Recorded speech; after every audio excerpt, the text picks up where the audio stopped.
to bomb Muslims in Afghanistan and Muslims in Iraq and now the Muslims in Libya. They want to implement democracy with a B-52 bomber in Afghanistan. They want to implement democracy and freedom in Iraq by carpet bombing them. Over 100,000 men, women and children killed in the first week in 2003. Just the Syria is coming to Libya and Egypt and the UK. However much you may dislike it, Jordan will one day be governed by the Sharia because the Muslims are rising.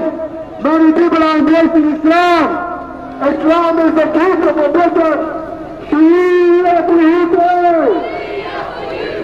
Sharia to UK! The liberation will better and better because that is the nature of man-made law.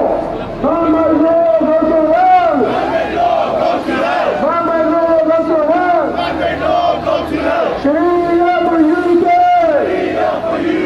La ilaha illallah. Muhammadur Rasulullah.